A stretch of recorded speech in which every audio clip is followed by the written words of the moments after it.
Jaylen Waddle had a phenomenal rookie season, but should you be worried about Tyreek Hill in town? We'll tell you now on the fantasy outlook of Jaylen Waddle.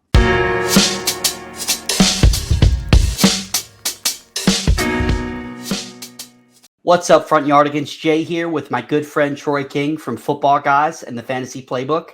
Today, we're going to tell you what you can expect from Jaylen Waddle in the 2022 season. Troy, let's just get to it. What do you like for Jaylen Waddle for this upcoming season? Man, I like a lot about Jaylen Waddle. But before I talk about this season, we got to talk about last season, right? Last season, 104 receptions on 142 targets, over 1,000 yards, 6 touchdowns. He was 10th overall in targets. But you know what? I like that. I expect him to be more efficient this season. He should see lesser coverage because of Tyreek Hill being in town. I'm excited for the new offense. I believe McDaniels is going to find different creative ways to utilize him in the short game, intermediate game, and the deep threat game. So I believe that, look, we're going to see more deep shots, right? Last year we saw more dink and dunk. I think we're going to still see some of that, but with more deep shots mixed in. So those are some of the reasons I like Jaylen Waddle. Yeah, you said it. He was wide receiver 14 on a points per game basis. He was in average less than a point behind the likes of T. Higgins, Keenan Allen, and Mike Evans.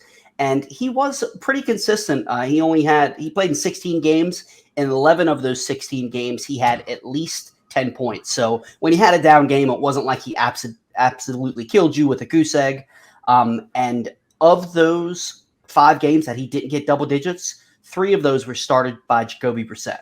So he only had 2 games of less than 10 points with Tua under center. So that's definitely promising. 7 games over 15 points. He had 3 games over 20, which is nice. You know, it's had the consistency along with the big game potential as well.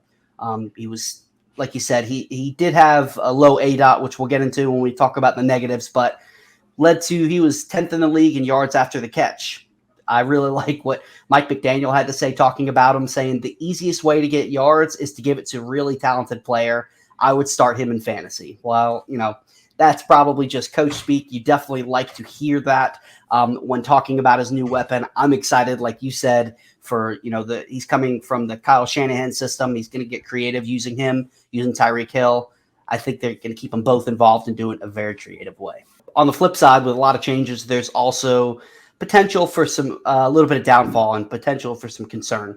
What's some things that worry you looking Jaylen Waddle's production for 2022?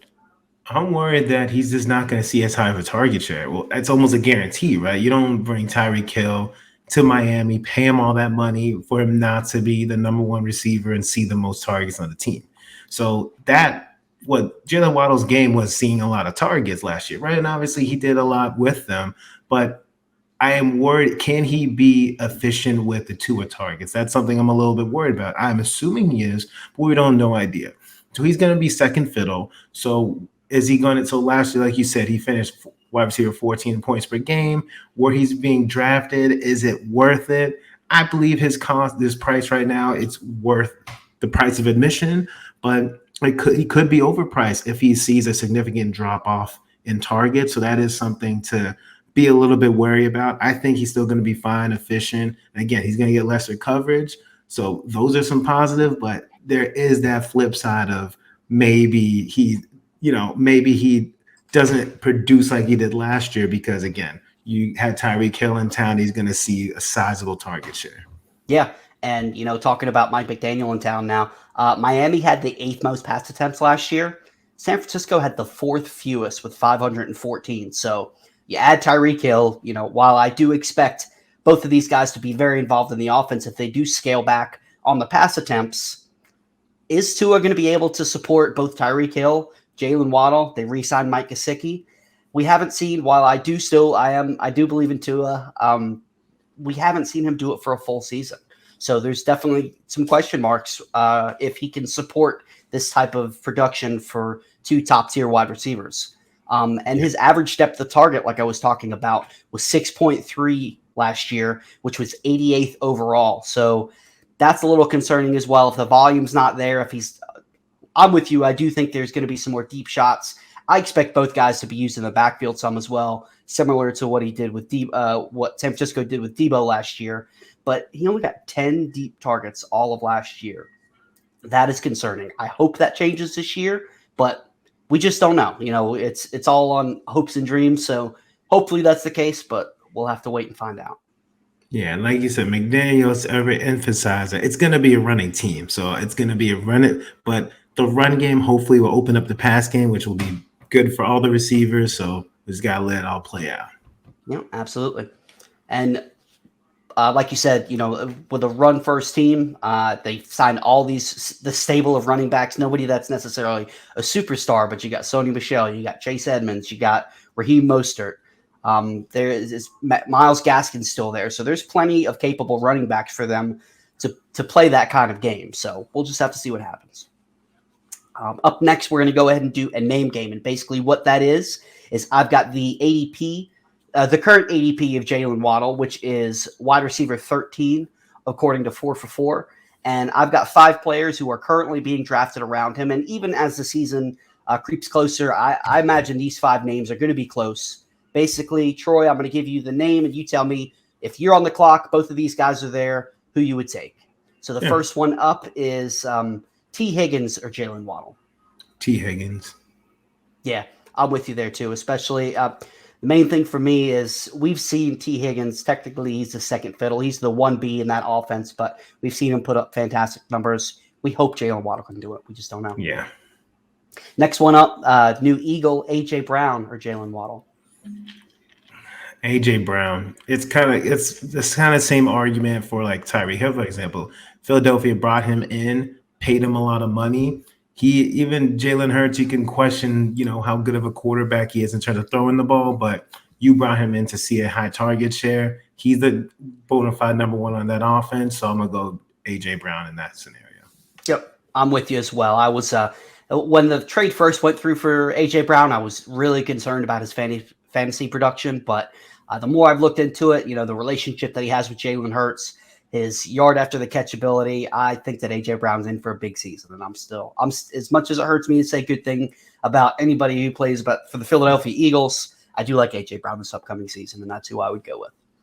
Michael Pittman or Jaylen Waddle. Ooh. That's way tougher for me. I've been drafting Waddle ahead. You can make an argument for both. Yeah, this is definitely a coin toss. I think I'll go Michael Pittman. I love Waddle, but I feel like Michael Pittman, it's a combination of I believe he's going to have the hardest target share on the team. He's the alpha. The wide receiver competition there is lacking considerably. And then we know Matt Ryan. I know it's a different system, but we know he likes his guy, right? He likes to lock in. And I know when he had like Julio and Ridley, he made it work. And even back to like Roddy White days, right? He made it work with 2 guys, but there's no one that's opposite Michael Pittman that's as talented as him. Like what? Alec Pierce Campbell. I don't expect these guys to be that dude. So I believe that Michael Pittman is going to absorb all those targets. So for that reason, I'll go Michael Pittman. Right now, I would go Michael Pittman because of that. Like you said, while Matt Ryan isn't what he used to be, he likes to, target his guy. And while Indianapolis is also a run-first team, I do expect a high target volume for Michael Pittman, and we don't know if that target volume is going to be there this season for Jaylen Waddle as well. So, Diontae Johnson or Jaylen Waddle. I'm on the clock personally. I'm probably going to leave Jaylen Waddle because I know he has the chemistry with Tua and just the type of offense that they're going to be implementing. I'm excited. I believe that McDaniel's going to find creative ways to use Jaylen Waddle. So slightly Waddle, but that was a tough one too. Yeah, and this is another very difficult one. But I'm with you. I'm going to go Waddle in this situation. We don't know which Mitch Trubisky is going to show up. We don't know what to expect from Kenny Pickett. And while Ben Roethlisberger was a shell of himself the past couple of years, he's still got the ball in Diontae Johnson's hands, and we don't know. One of these guys could come in and have have the chemistry with Claypool or George Pickens, the rookie, or Freiermuth. So we just don't know what that's going to look like. We know Tua and Waddle have that relationship, that chemistry already built in. So in this situation, when it's that close, give me Waddle. And last one, DJ Moore or Jaylen Waddle. I'm probably going to go Waddle. It's the Baker. Look, I know they just traded for Baker.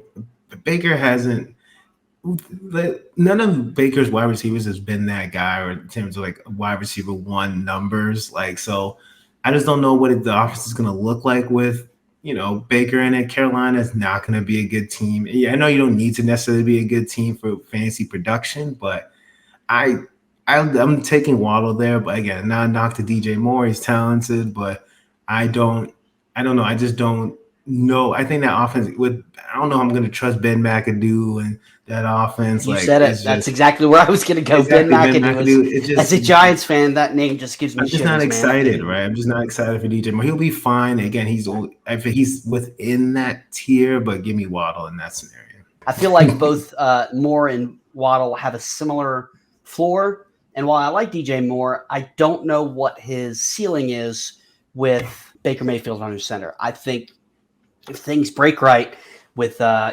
with the new system that's going to be in place, having Tyreek Hill on the other side, this could be a situation where Miami could have 2 top 10 wide receivers. I feel like Jaylen Waddle has similar floor, but a higher upside this season, at least in my opinion. So with that reason, I'm going to go with Jaylen Waddle. That's going to be it for the fantasy outlook of Jaylen Waddle. Make sure you give the video a like, subscribe to Front Yard Fantasy on YouTube, and drop in the comments any players you'd like us to see us do future videos on.